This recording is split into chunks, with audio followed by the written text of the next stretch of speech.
Nasce TV é uma web emissora do Núcleo Amigos da Comunicação Espírita. Somos comunicadores espíritas e o nosso trabalho é estritamente voluntário. Siga as nossas redes sociais ou acesse o nosso site www.nascebr.com.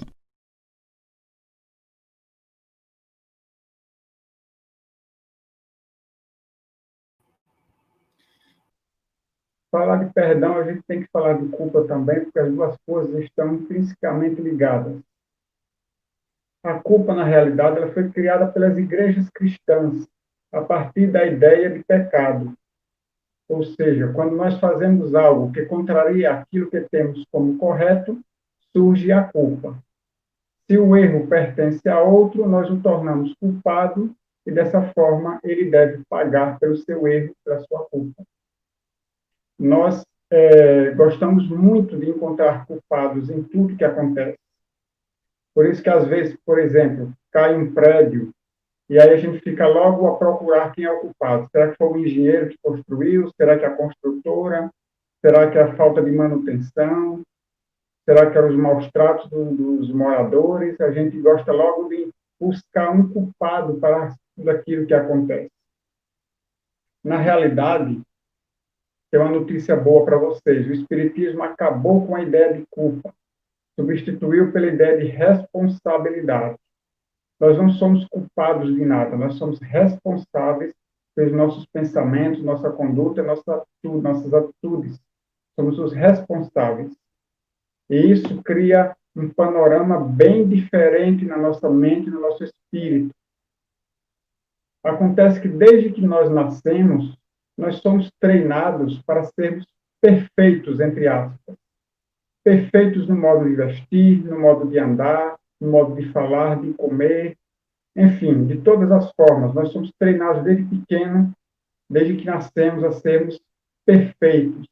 Perfeitos dentro daquilo que a sociedade considera que é o correto, que é o padrão, seja de virtude, seja de postura social, seja do que for. Somos treinados a ter as melhores notas na escola, somos sempre não só incentivados, mas somos cobrados também pela família, somos cobrados pela própria escola, para que tenhamos sempre as melhores notas, para que nunca reprovemos de ano, para que sejamos sempre vencedores profissionalmente, para que estejamos sempre bem nos relacionamentos, na vida social. Enfim, somos sempre cobrados. Nós temos que estar sempre alegres, sempre bem com a vida, sempre bem dispostos. Nós somos cobrados a estar sempre de pé e otimistas, superando todos os desafios, todas as dificuldades. Isso é uma cobrança que é cultural da nossa sociedade ocidental. Assim, essas ideias vão nos acompanhando enquanto a gente cresce e vamos nos tornando perfeccionistas e controladores. Queremos controlar tudo que nos acontece, tudo que está ao nosso redor, queremos que tudo ocorra, transcorra sempre do jeito que a gente idealiza. E ficamos ansiosos para que tudo seja sempre do jeito que a gente gostaria que fosse. E nos sentimos frustrados quando não conseguimos atingir aquele ideal. E isso gera inúmeras doenças psicológicas, inúmeros transtornos que enchem os consultórios de psiquiatras e psicólogos. E acabamos nos culpando quando nós não conseguimos fazer as coisas como gostaríamos que elas fossem feitas. Ou seja, nos julgamos o tempo inteiro e nos julgamos de modo severo.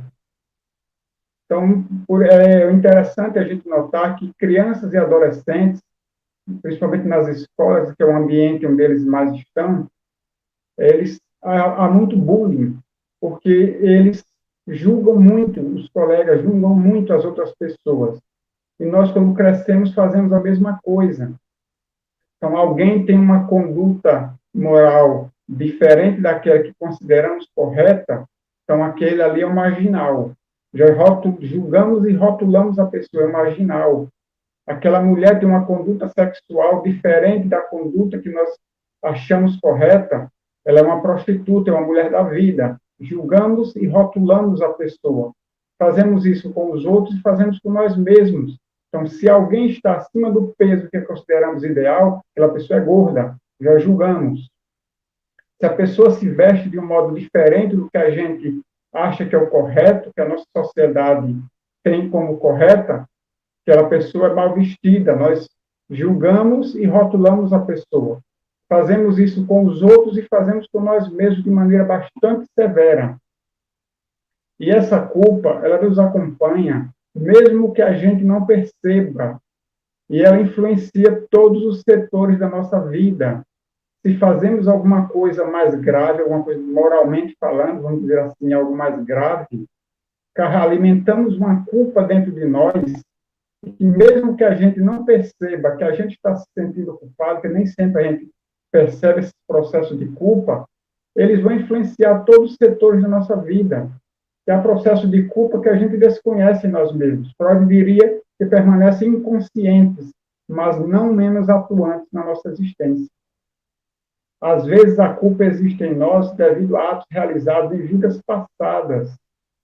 E a gente traz aquilo na nossa memória de espírito, a gente não lembra do que fez de errado, não percebe que se sente culpado por algo de errado que fez, mas a culpa ela está lá dentro, permeando as nossas atitudes, nossos comportamentos.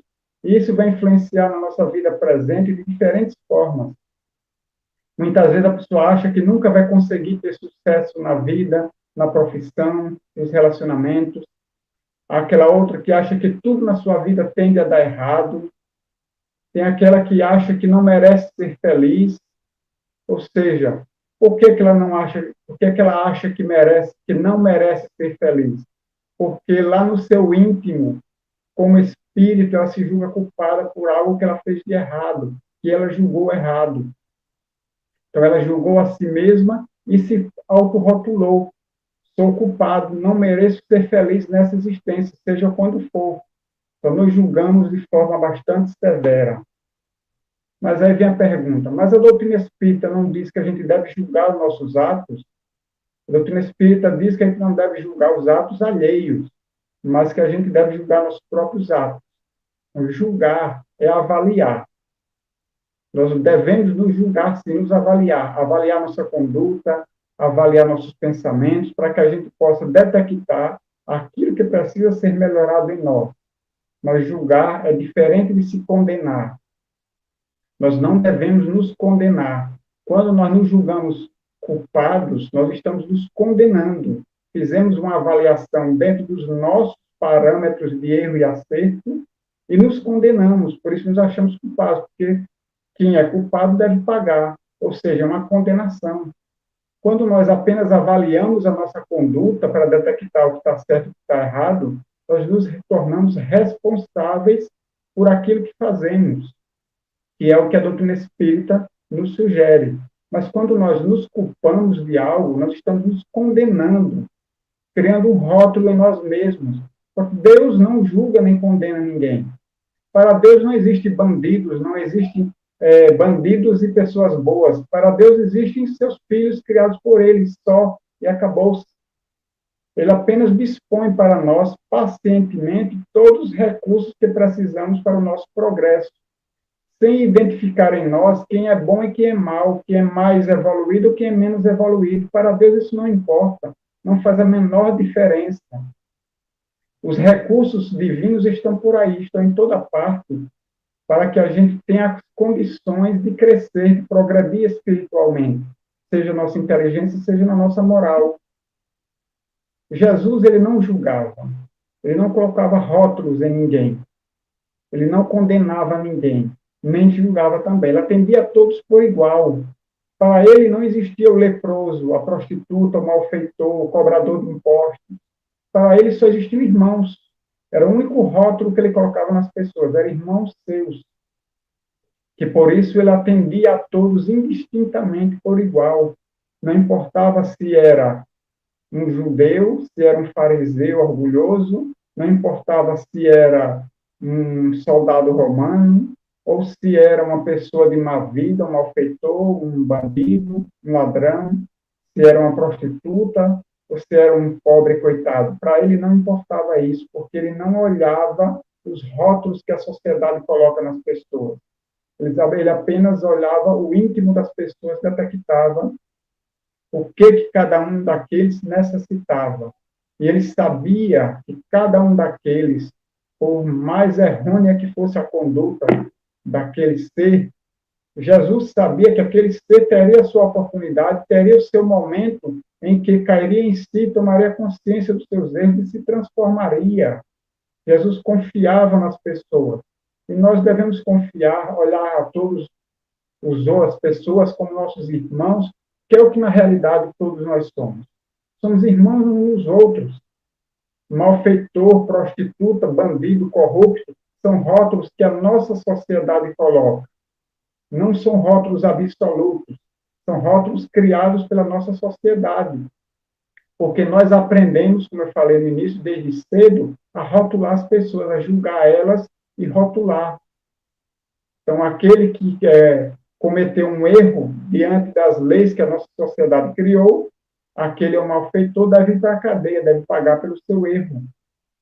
Então, aquele que matou um outro, para nós matar é algo que é errado, é algo que não deve ser feito, então ele é culpado, ele é um bandido, ele é um assassino, já recebeu o nosso rótulo, é um assassino e deve ser preso e pagar pelo seu erro. Mas Jesus, ele não olhava isso em ninguém. Jesus olhava apenas o íntimo das pessoas e acreditava nelas. A doutrina espírita nos ensina isso da mesma forma. Nos ensina que todos somos criados simples e ignorantes, ou seja, todos nós somos espíritos que tivemos o mesmo ponto de partida e vamos ter o mesmo ponto de chegada, a perfeição, a condição de espíritos puros, que todos nós fatalmente vamos chegar. Podemos demorar mais tempo, menos tempo, mas todos nós alcançaremos essa condição de espíritos perfeitos. Jesus sabia dessa condição da humanidade e acreditava em cada um deles. Jesus acreditou, por exemplo, em Paulo, em Saulo de Tarso. Saulo, o primeiro e maior perseguidor das ideias cristãs. Através da sua autoridade, quantos foram mortos, jogados nas prisões, foram separados das famílias, foram escravizados, quantas pessoas se dispersaram da cidade de Jerusalém, tomaram terras distantes, com medo das perseguições de Saulo.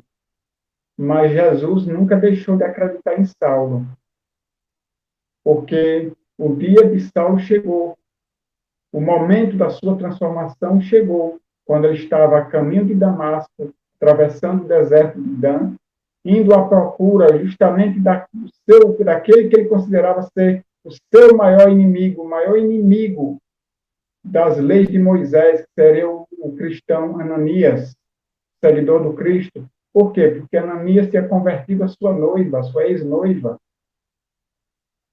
Então, através dos esclarecimentos de Ananias sobre o Evangelho de Jesus, a sua ex-noiva, Abigail, se torna cristã também. Para eles foi uma terrível humilhação, porque ele era o orgulho da raça farisaica, os seguidores de Moisés. Saulo era a grande esperança do futuro das leis de Moisés, do farisaísmo, e por isso ele perseguiu os cristãos com tanta fúria, com tanta força, com tanta agressividade. Mas lá no deserto, a caminho de Damasco, à procura de Ananias, Jesus aparece para ele e Saulo lhe pergunta: quem és? E Jesus lhe responde: eu sou Jesus, aquele que você persegue. Saulo, não recalcitre contra os aguilhões, porque o próprio Saulo, ele revela que não havia um dia da sua existência em que ele não ouvisse falar de Jesus, do tal Jesus, seja através de um cristão que ele jogou na prisão, seja através de um pai ou de uma mãe que ia pedir pela liberdade do filho cristão, seja de qual forma for, todos os dias o nome Jesus chegava até os seus ouvidos, mas ele sempre repelia com a maior força e achava que aquilo era uma tremenda humilhação para ele. Ele que era o grande orgulho da raça judaica, como defensor das leis mosaicas. Mas ali Jesus diz: Saulo não recalcitre contra os aguilhões. Ele pergunta, Senhor, o que queres de mim? Jesus, então, lhe orienta a seguir até Damasco, e que lá ele saberia o que deveria ser feito. Jesus lhe diria o que ele deveria fazer. E assim Saulo, cego, abandonado pelos seus companheiros de viagem, segue então apenas com um dos seus companheiros até uma hospedaria simples em Damasco, e lá Ananias lhe procura, enviado por Jesus para restituir a sua visão. E Ananias se torna o seu primeiro orientador do Evangelho para Saulo. Então, de maior perseguidor dos cristãos, Saulo se torna o maior defensor do Evangelho a partir daquele momento. Então, nós hoje aqui no Ocidente conhecemos o Evangelho de Jesus graças ao trabalho de Paulo, e Saulo que se tornou Paulo depois que mudou o seu nome. Ele mudou totalmente o seu modo de viver, seu modo de pensar, resolveu então, como era tradição na época, mudar seu nome então de Saulo, que era da sua antiga vida como perseguidor, para Paulo, que agora era defensor do Evangelho. E assim, no seu trabalho incansável de divulgação do Evangelho, é que nós aqui no Ocidente temos contato com as lições do Cristo e recebemos as luzes do Consolador, que é a doutrina espírita também. Então, Saulo, tão grande perseguidor dos cristãos, no entanto, Jesus confiava nele. Jesus sabia que mais cedo ou mais tarde ele teria seu momento de transformação, porque sempre chega que nós estamos fadados a atingir a perfeição espiritual, o conhecimento, o desenvolvimento do conhecimento e da moral progressivamente. Então, Jesus, sabendo disso, ele tinha certeza que Saulo se transformaria, e ele, conhecendo como conhecia o mais íntimo do ser humano, ele sabia que o momento de Paulo iria chegar e ele se tornaria grande defensor do Evangelho. Com a mesma sinceridade com que ele defendia Moisés, ele passaria a partir dali a defender Jesus e suas lições evangélicas. Então, Jesus, ele não via Saulo como perseguidor, via como um irmão que necessitava de ajuda para que pudesse se transformar, para que pudesse conhecer a verdade, porque a verdade nos liberta das amarras do erro, das amarras da ignorância. Era necessário que ele conhecesse a verdade. Então, Jesus apenas lhe deu tempo para que ele, como um fruto ainda verde, pudesse amadurecer e assim ser colhido pelas lições do Evangelho de Jesus. Uma certa vez, um espírito me contou uma história bem interessante sobre a própria vida dele, e eu vou contar para vocês também essa história. Dizia ele assim: quando eu vivia aqui na Terra, eu não me preocupava com as pessoas, nunca dei importância a ninguém. Pelo contrário, a quem eu pude perseguir, eu persegui. A quem eu pude maltratar, eu maltratei.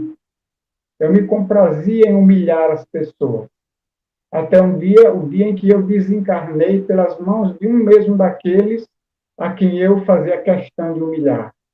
Desencarnei e me vi na solidão, na escuridão, no abandono de toda espécie, já que eu nunca me preocupei com ninguém, nunca me devotei a ninguém, também naquele momento ali eu me encontrava só e abandonado. E esse sofrimento demorou muito tempo, até que aos poucos eu fui despertando a consciência e compreendi o meu grande erro, o erro que eu tinha cometido durante a minha encarnação. E dessa maneira, eu roguei a Deus, eu me humilhei, pedindo ajuda para que eu pudesse me recompor diante de todos aqueles a quem eu persegui, a quem eu infelicitei. E foi-me concedida a oportunidade. Então, eu procurei, seja no mundo espiritual, seja no mundo físico, eu procurei um a um todos aqueles a quem eu persegui, a quem eu fiz mal. E muitos deles eram melhores que eu e acabaram me perdoando. Mas alguns eram mais renitentes e não conseguiam superar o ódio que eles sentiam por mim. Mas eu insisti pedi a Deus forças para continuar. E pouco a pouco eu fui insistindo junto a esses irmãos, até que um dia todos eles já tinham me perdoado.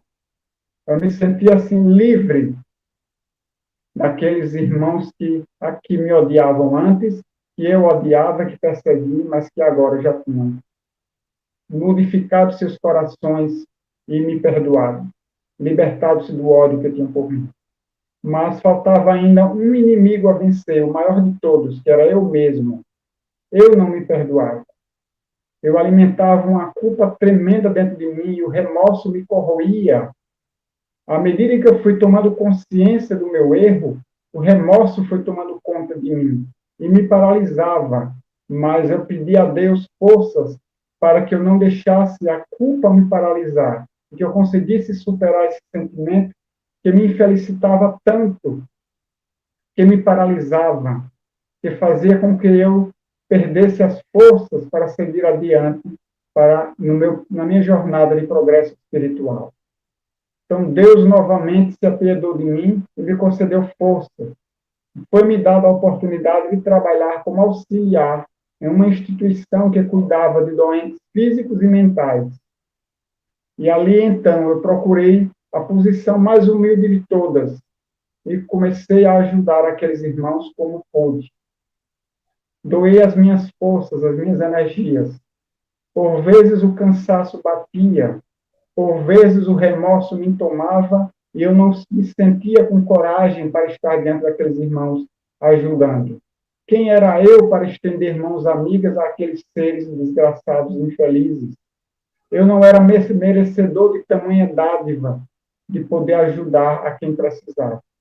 Mas as forças me voltavam, eu levantava a cabeça, me erguia novamente e seguia adiante, buscando ajudar aqueles irmãos. Levantava a fé de alguns, inspirava paciência em outros, aliviava a dor de outros, e assim, pouco a pouco, o sentimento de culpa foi se diluindo e desaparecendo do meu íntimo, até o dia em que não restava mais nenhuma réstia da culpa e do remorso que assolava o meu íntimo. Eu estava completamente liberto, porque aos olhos de Deus e aos meus próprios olhos eu estava redimido. Eu já não me via como aquele ser desgraçado que tinha cometido erros. Eu já conseguia me enxergar como um ser melhor, que já tinha condições de fazer algo de bom, mesmo que minimamente. E assim foi que eu continuei a minha jornada, eu conto a minha história, porque cada pessoa que conseguir se sensibilizar com a minha história será um ponto a menos no remorso e na culpa a mancha que eu trago no meu espírito. Dessa forma, então, é que eu me utilizo da história desse espírito, sempre que falo desse tema culpa e auto-perdão, porque dessa maneira, assim, também nós vamos buscando aprender cada vez mais sobre isso, para que a gente não venha a se sentir culpado por aquilo que nós fazemos, mas sim responsáveis. Nós não precisamos nos sentir culpados pelos erros que nós cometemos. Nós precisamos aprender a nos acolher, a compreender a nossa condição de ser humano. Nós somos seres humanos, nós não somos deuses. Nós, muitas vezes, com esse sentimento de culpa, nós alimentamos a ideia de sermos perfeitos, e muitas vezes sentimos vergonha de nós mesmos, vergonha dos erros que cometemos, então acabamos sendo duros demais com qualquer pequeno deslize que a gente comete. A gente acaba sendo muito severo nos nossos próprios julgamentos, alimentando esse sentimento de culpa que só nos atrasa e nos paralisa, que não nos ajuda a continuar caminhando. Voltando à história de Paulo de Tarso, ele, quando tomou consciência dos grandes erros que ele cometeu de perseguição aos cristãos, de todas as formas que ele pôde fazer, ele não se deixou alimentar pela culpa, pelo remorso. O livro Paulo e Estevão, psicografia de Chico Xavier, que nos traz toda essa história de Saulo e de Paulo, as duas faces da sua existência, bem como também a de Estevão, que foi o primeiro cristão a morrer por ser cristão, justamente por causa de uma ordem dada por Saulo, que resolveu aprisioná-lo e depois levá-lo à morte pelo apedrejamento. Mas Paulo, apesar de se sentir, de vez em quando, o peso que o passado que ele carregava, ele não se deixou deter quando ele teve que levar adiante o Evangelho, quando ele resolveu se tornar seguidor do Cristo e disseminador das ideias evangélicas.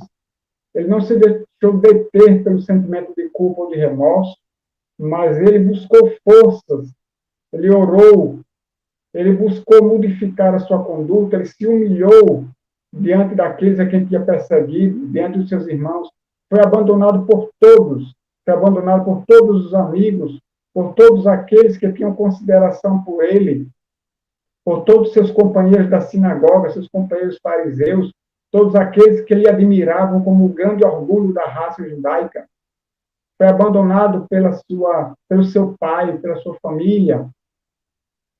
Enfim, ele esteve sozinho, mas ele nunca reclamou dessa situação, sempre agradeceu a Jesus por ter lhe colocado naquelas situações difíceis, que é dessa maneira que ele estava corrigindo o seu espírito dos erros passados que ele cometeu, se preparando para a nova vida, a nova fase da sua existência, em que ele queria dedicar-se completamente, 100%, a Jesus e aos seus ensinos, à disseminação do Evangelho, para que, da mesma maneira que o Evangelho lhe transformou de perseguidor em divulgador da fé cristã, outras pessoas também pudessem ter essa oportunidade, essa possibilidade.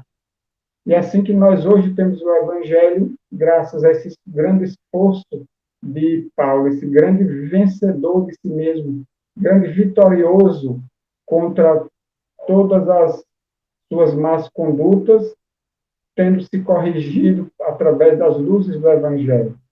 Então, nós não podemos, não devemos nos sentir culpados, alimentar culpas pelos erros que nós cometemos. Se nós somos culpados por algo que fizemos em outras existências e não conseguimos identificar em nós o processo de culpa, mas procuremos modificar a nossa conduta, procuremos ser bons, procuremos fazer o bem às pessoas. E assim vamos nos redimir aos olhos de Deus e aos nossos próprios olhos. E assim vamos poder nos enxergar de modo diferente daquilo que fomos no passado. Quantas vezes chegam nas reuniões mediúnicas espíritos obsessores que dizem: vocês estão ajudando fulano de tal, encarnado, obsediado, fulano de tal, mas você não sabe o que é que ele fez comigo. O que ele fez não foi com vocês, o que ele fez foi contra mim.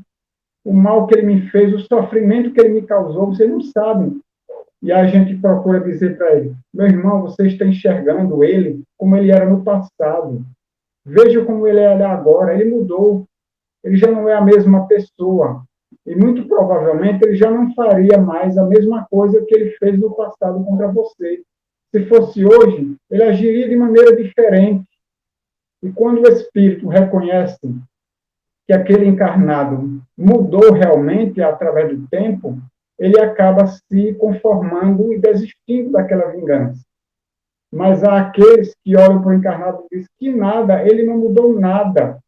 Veja que ele ainda é a mesma pessoa. Ele não comete o mesmo erro porque ele não tem oportunidade, mas se ele tivesse, ele faria de novo a mesma coisa.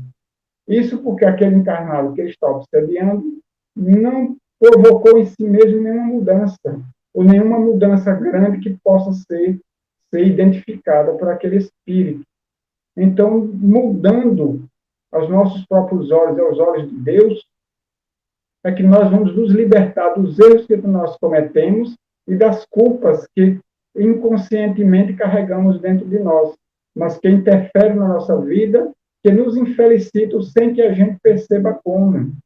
Mas a gente pode se libertar dessa culpa também, desse sentimento de culpa, à medida em que nós fazemos o bem às pessoas, porque nós utilizamos as lições do Evangelho, os exemplos que o Evangelho traz para nós, os exemplos vários que a doutrina espírita nos traz através de tantos vultos históricos que conseguiram superar a si mesmos, através de grandes lutas, de grandes esforços, mas que superaram a si mesmos e passaram a fazer o bem ao semelhante. E assim se redimindo perante si mesmos, para que as culpas, os erros do passado pudessem ser apagados e seus espíritos pudessem resplandecer. E ao sair da encarnação, eles possam se enxergar melhores do que quando aqui chegaram. E isso é o que a gente deseja a todos, que nós possamos sair dessa encarnação nos sentindo melhores do que quando nós aqui chegamos. Chegamos aqui de um jeito, trazendo ainda os nossos defeitos de outras existências, alimentados desde outras existências, mas que temos uma existência inteira para a gente se corrigir, para a gente consertar a nossa conduta, consertar nossos pensamentos. E a doutrina espírita é o grande aliado que a gente tem, porque ela nos deixa claro as lições do Evangelho, sem dupla interpretação e sem dificuldades para a gente entender o que Jesus queria dizer. Jesus, ele amou tanto aos seus irmãos que, quando pregado na cruz, ele disse: Senhor, perdoa, porque eles não sabem o que fazem. E olha, quanto mais a gente tem dificuldade de perdoar a nós mesmos, mais a gente tem dificuldade de perdoar aos outros. Quando a gente consegue perdoar a nós mesmos, se torna mais fácil a gente perdoar as outras pessoas, os erros dos outros.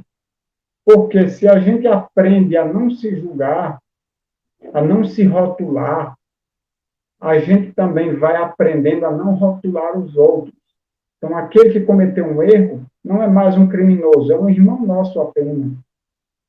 Aquele que tem uma conduta diferente daquela que a gente aprova, não é mais aquele irmão transviado ou que está seguindo o caminho do mal, mas é um irmão nosso apenas.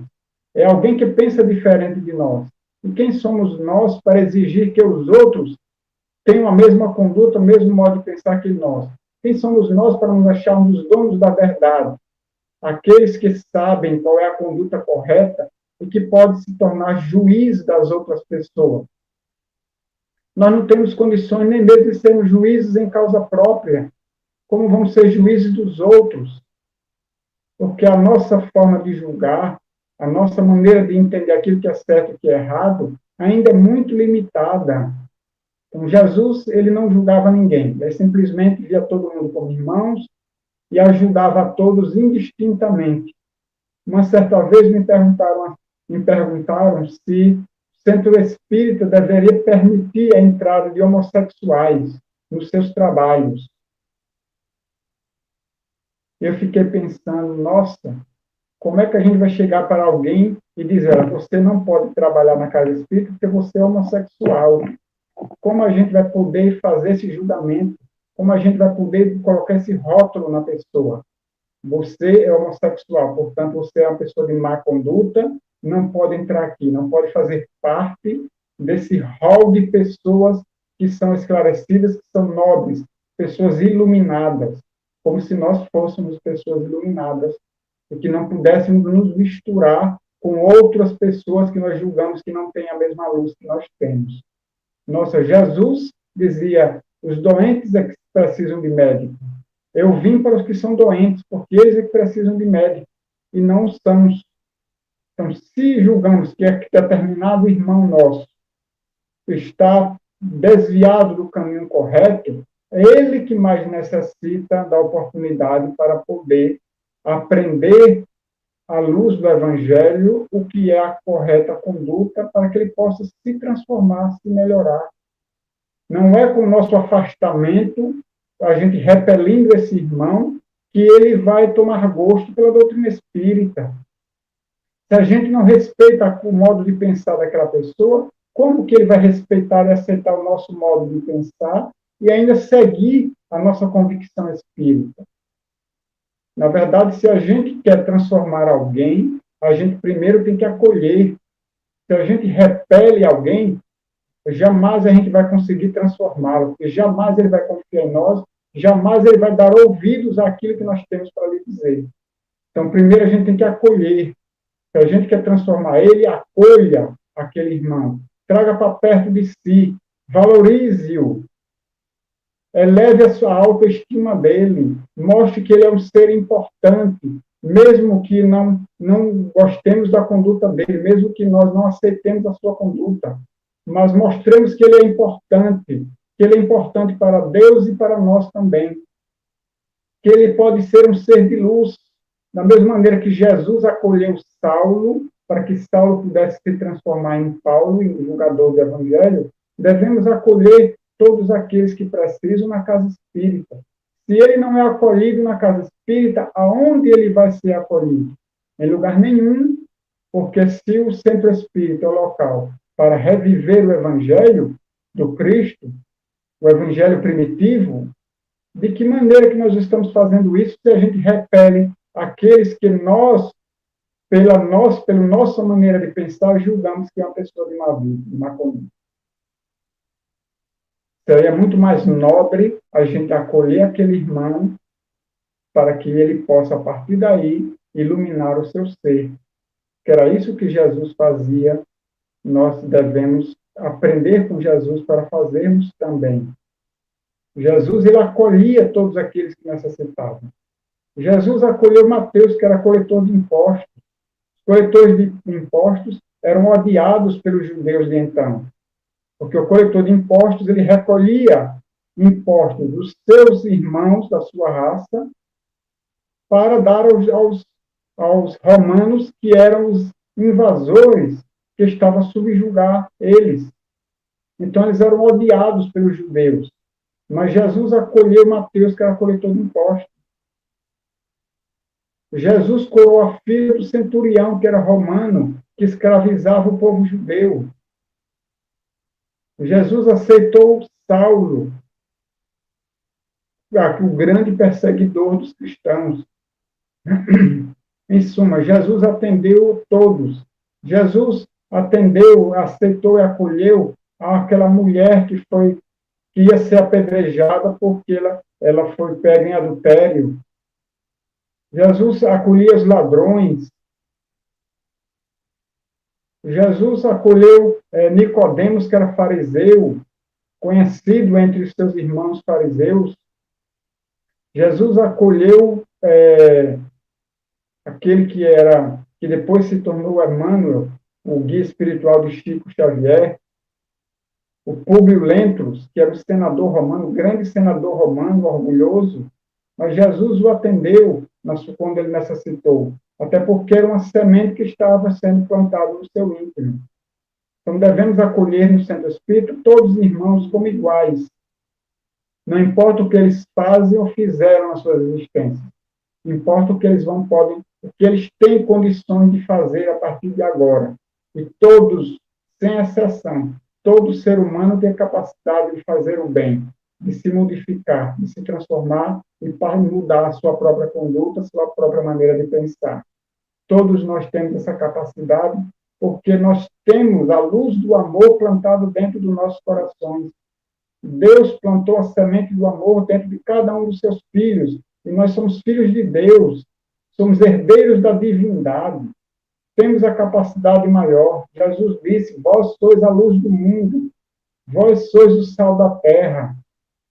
Ou seja, sem nós, o mundo não teria sabor, não teria graça, seria insípido. Sem nós, o mundo seria trevas, seria só escuridão, porque nós somos filhos de Deus. Como filhos de Deus, carregamos uma luz dentro de nós. Só nos resta colocar essa luz para fora, para que ela possa iluminar todo o nosso ser, iluminar aqueles que estão ao nosso redor também. Para assim nós podermos cada vez mais nos irmanarmos e crescermos juntos em direção ao nosso Pai Criador. Bom, gente, mais uma vez agradeço a oportunidade, irmãos, mais. Estamos aqui, se tiver alguma pergunta do pessoal, do chat, estamos aqui à disposição para responder. Eu só queria fazer um comentário muito pertinente. No Congresso Espírita de Jataí, que a gente participou esse fim de semana aí, né? Junto com outras web emissoras também, Zé Carlos De Luca contou a história de superação de um espírito desse aí, viu, Adilson? Ele diz o seguinte: o cara era um cara formidável, encarnado, né?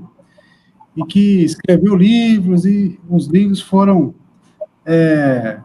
vendidos, revertidos em instituição de caridade, foi dirigente de casa espírita, etc, etc. E quando ele chegou no mundo espiritual, ele chegou direto no umbral, e ficou muito revoltado com a situação. Mas por que eu vim para o umbral? Por quê? Eu fiz tanta coisa, eu fiz palestras, as pessoas mudavam depois que recebiam a minha palestra. A Paloma Soares está aqui dizendo que perguntou, nós já vamos falar a sua pergunta, viu, Paloma? E aí, ele, com aquela revolta toda, ele ficou ali extremamente revoltado por anos ali no umbral, né?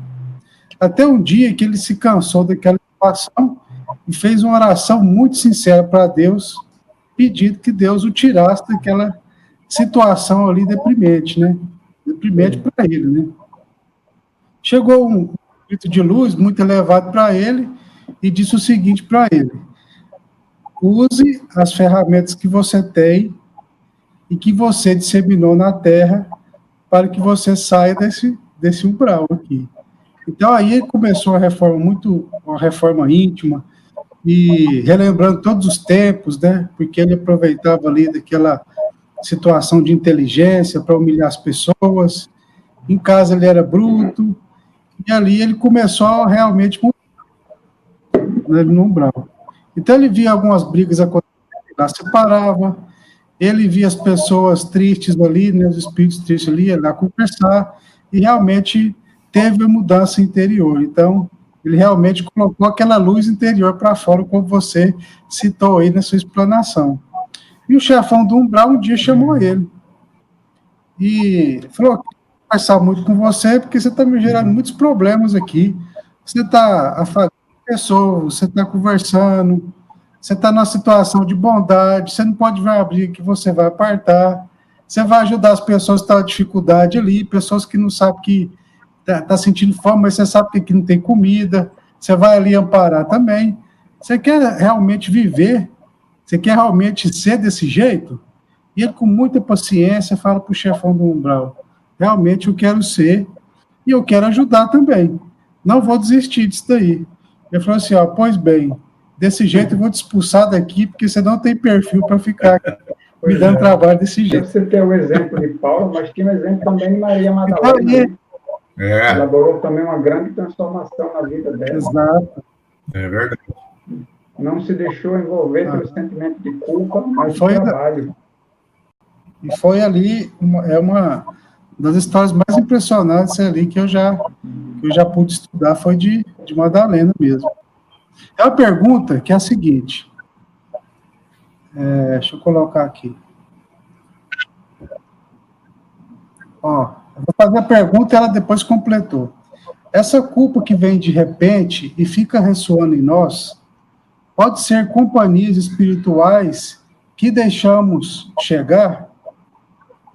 E aí ela completa. Minha pergunta é no sentido que, às vezes, estamos bem e, de repente, começamos a pensar em tudo de ruim que fiz e até de algo que não fiz. Olha só, o sentimento de culpa ele pode ser acendido por algum espírito obsessor, mas o sentimento de culpa ele existe porque o erro existe e a gente ainda não conseguiu se perdoar.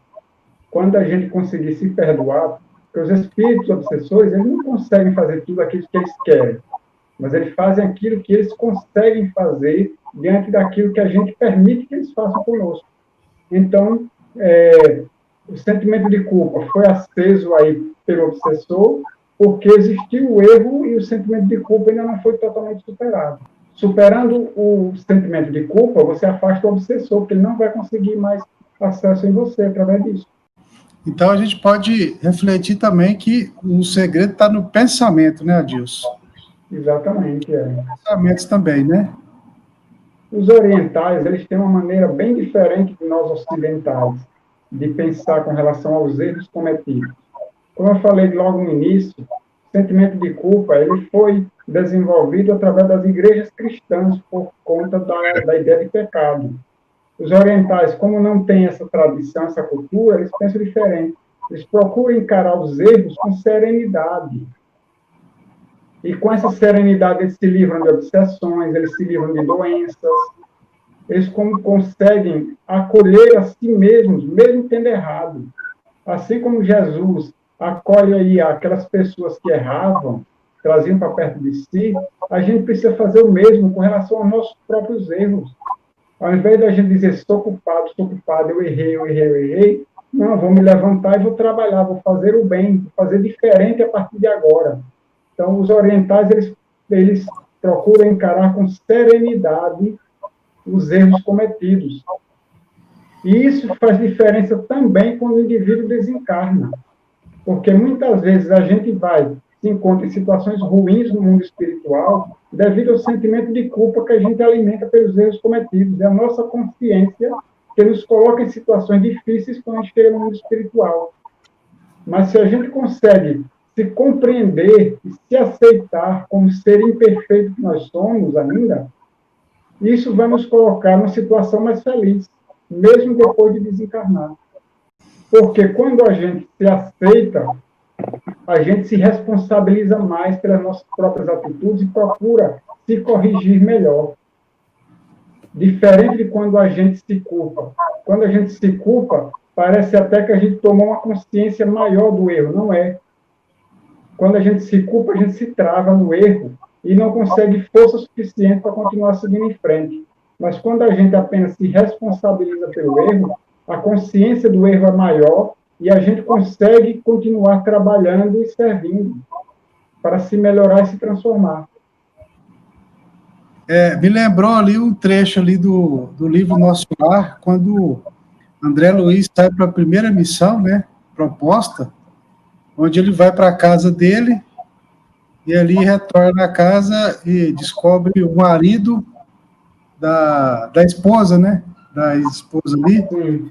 Imediatamente ele vai para aquele vale horrível, né, aí toma consciência, passa por aquela efervescência de sentimentos ruins, depois ele retorna, realiza o trabalho com êxito, porque imediatamente ele percebeu ali que ele estava destoando o pensamento e não ia conseguir fazer o que foi proposto pelo plano espiritual ali, né? Me veio na hora essa cena. Tem outra pergunta aqui, Adilson. A pergunta: seria a culpa um sentimento que deveria ser passageiro? Reconhecido o erro, a busca da reparação, ainda que não alcancemos de imediato, o sentimento de querer corrigir o erro deveria substituir esse sentimento de culpa. O sentimento de culpa, como todo e qualquer sentimento ruim, ele é sempre passageiro. Vai chegar um momento em que o indivíduo vai cair em si e ele vai procurar mudar aquele panorama que ele está vivendo. Agora, sim, ter um sentimento breve, se for breve, melhor do que ele ser prolongado, porque você se deixar levar por aquela onda de sentimento de culpa, de remorso, que vai acabar lhe envolvendo igual a teias de aranha e acaba lhe paralisando por completo. Então, quanto mais passageiro, melhor. O ideal é que ele não exista, não precisa existir a culpa. Reconhecer o erro não é se sentir culpado. Reconhecer o erro é você saber que você é ignorante ainda, que você é ser humano, você erra, tem direito de errar, que cometeu algo que precisa ser reparado, mas que você tem direito a errar, porque você é ser humano. Nós não somos deuses, nós somos seres humanos, temos ainda essa característica de cometer erros, e nós erramos muito. Então, se a gente se deixar atolar pelo sentimento de culpa, a gente não vai progredir ou só com muita dificuldade. Então, o ideal é que ele não exista o sentimento de culpa. Você reconhecer o erro, se arrepender do erro e buscar reparar, corrigir aquilo ali. E não cometer de novo. Mas se cometer de novo o mesmo erro, não se sentir culpado por causa disso. Acolher-se novamente e buscar se corrigir. Acredito que esse seja o caminho melhor. Porque a culpa, ela gera muita doença. Tanto ela é uma coisa ruim, que não deveria existir em nós, que ela gera doenças físicas, doenças psicossomáticas, doenças psicológicas. A culpa, ela enche os consultórios de psicólogos e psiquiatras. Por isso é uma coisa ruim que não deveria existir, mesmo que breve não deveria existir. Trabalhar dentro de nós esse sentimento, né? E aí vem um pouquinho a questão do imediatismo, né? Às vezes a gente é muito imediatista e quer que a situação se resolva muito rápido, né? Exatamente, Ter a Você falou bem uma paciência. coisa. Como a história do espírito que eu falei, ele levou muito tempo. Pelo que eu entendi ele contando, levou muito tempo, porque ele teve que conseguir convencer um a um daqueles que ele ofendeu para que ele perdoassem, e depois levou muito tempo trabalhando no bem para que pouco a pouco o sentimento de culpa desaparecesse de dentro dele.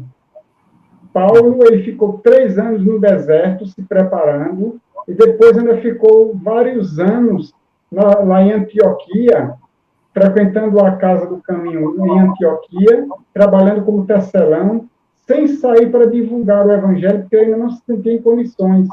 Ele aguardava que o Cristo lhe mostrasse o momento exato de fazer isso. Então, as coisas nem sempre acontecem de uma hora para outra, tem que ter paciência. Exato. E que grandes exemplos você nos lembrou hoje, né, Adilson? Pessoas de extrema relevância para o Cristo, né? E, consequentemente, para nós, né? Ontem a gente fez exemplos não faltam, né? Exatamente. A gente fez o culto do lar aqui em casa e foi os últimos serão os primeiros, né? Hoje a gente tem a gratidão desses mestres que nos deixaram todos esses estudos aí, né? Todos esses escritos, né? Para que a gente tenha a benesse de os estudar e propor a cada dia a nossa mudança interior, né? É aquilo que o Adilson falou lá, né? Comentou lá mais atrás, né? A verdade nos liberta das amarras da ignorância, né? A verdade é a busca do conhecimento, né, Adilson? Buscar conhecer, saber, entender do assunto para poder se libertar dessa ignorância, porque a maioria do nosso sofrimento é nós que provocamos através da nossa própria ignorância, né? Em não conhecer, em não buscar se abrir, né, a consciência, a todos esses ensinamentos que tem por aí, e praticá-los, né? E praticá-los da melhor maneira possível, né? É igual aquela historinha do vômito, né, na marmita, né? A pessoa andando no ônibus ali lotado, na hora do rush, 6 horas da tarde, um grande aglomerado de pessoas dentro do ônibus, uma pessoa vomita tudo nas suas costas, passa mal e vomita tudo nas suas costas.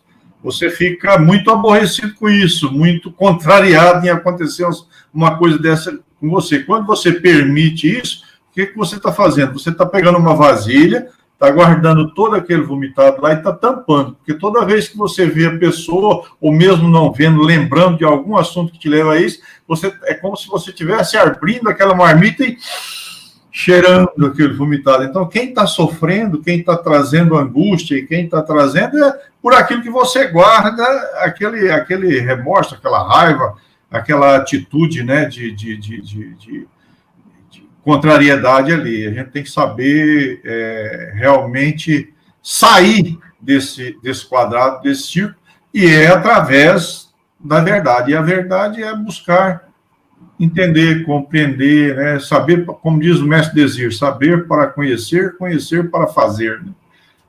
E assim eu acho que foi muito bons os exemplos do Adilson. É isso aí. Eu mais uma pergunta aqui. Quando nos sentimos culpados em relação com alguém que partiu para a espiritualidade, como trabalhar com essa culpa? Procurando fazer o bem. Se você não tem como corrigir com aquela pessoa, faz com outros. Faz com outras pessoas que estão em situação semelhante. Se você, por exemplo, se você abandonou um filho, cuida do filho dos outros, que isso vai lhe aliviar a sua culpa e você vai estar se redimindo. Então, se você não tem como fazer diretamente com outra pessoa, faz com outros, não tem problema. Para Deus, o que importa é que você faça o bem. Então, faça o bem às pessoas. Vamos fazer o bem, porque esse é o grande remédio que a humanidade precisa, que todos nós estamos precisando. Fazer o bem sem olhar a quem. Fazer o bem sem olhar para quem que nós temos que estender a mão. Sem colocar rótulos nas pessoas. Vamos enxergar todos como os nossos irmãos. Talvez sejam mais necessitados que nós, mas muitos de nós somos mais necessitados que eles. Nós também precisamos das outras pessoas. Então, vamos nos estender as mãos, vamos ajudar mais. Cada um tem sempre algo que pode fazer pelo semelhante. Use aquilo que você sabe fazer, aquilo que você conhece, que você tem condição de fazer, e faça. Tem algumas leituras do Evangelho que eu gosto muito, que é aquela que diz, se você é artista, se você é literato, se você é um escritor, enfim, use aquilo que você sabe fazer, aquilo que você tem para fazer o bem às pessoas. Tem pessoas precisando, divulgue a verdade, escreva sobre a verdade, escreva sobre coisas boas, ilumine as mentes dos outros, ilumine o coração das pessoas, alivie aqueles que sofrem. Façamos como o espírito da história que eu contei, faça o bem. Use daquilo que é das suas próprias forças, da sua inteligência, e faça o bem. Leve o bem às pessoas. Cada um daqueles que usufruir do bem que você fizer, será uma mancha, será apagada da sua memória de relativa a culpas e erros cometidos. Então, não deixemos de fazer o bem. Quando Jesus nos ensina a amar sem restrições, a amar incondicionalmente, a amar a todas as pessoas, a amar até mesmo os inimigos, ele sabia do que estava falando. Era a nossa felicidade que estava em jogo, porque é somente amando que nós podemos ser felizes. Se nós carregamos mágoas de outras pessoas, ou se nós fizemos mal a alguém, procuremos corrigir, e assim nós vamos estar iluminando nosso próprio ser, nos livrando de uma mancha que nós colocamos em nós mesmos, em nossa própria consciência. E assim vamos estar progredindo em direção à verdadeira paz e à verdadeira felicidade. Assim, obrigado a todos aí que estiveram nos ouvindo. Espero que o que falamos tenha, de alguma maneira, ajudado a vocês, o que venha a ajudar no momento oportuno. Convido a todos para a gente unir as nossas mentes numa prece, agradecer ao nosso Pai Celestial, obrigado, Senhor, pela oportunidade da vida, pelo dom de amar, de crescer, de aprender cada vez mais. Ilumina, Senhor, nossas consciências, nossos corações, para que possamos aprender cada vez mais com os nossos erros, com os nossos acertos. Dá-nos força e coragem para enfrentar e superar os desafios de cada dia, com paciência, com fé, com esperança, sempre. E abençoa todos aqueles que necessitam do teu poder Espírito, especialmente aqueles que se transviaram no caminho do mal, no caminho da ignorância, do erro. O Senhor ilumina todas as consciências, aqueles que provocam as dores, aqueles que geram as doenças, que provocam as guerras, a ignorância, aqueles que semeiam a desunião, a maldade. Que o Senhor abençoe a todos esses irmãos em humanidade, seus encarnados e desencarnados, e fortaleça cada um de nós, Senhor, nossos passos sempre no caminho do bem. Ilumina o nosso caminho a seguir, Senhor, nos inspira, para que os nossos passos possam sempre auxiliar aqueles que necessitam. E como dizia a nossa irmã Madre Teresa de Calcutá, que cada um daqueles que passar por nós possam se distanciar, levando um pouco de paz e de alegria consigo. Deus abençoe a todos nós, todos os tempos, cada vez mais.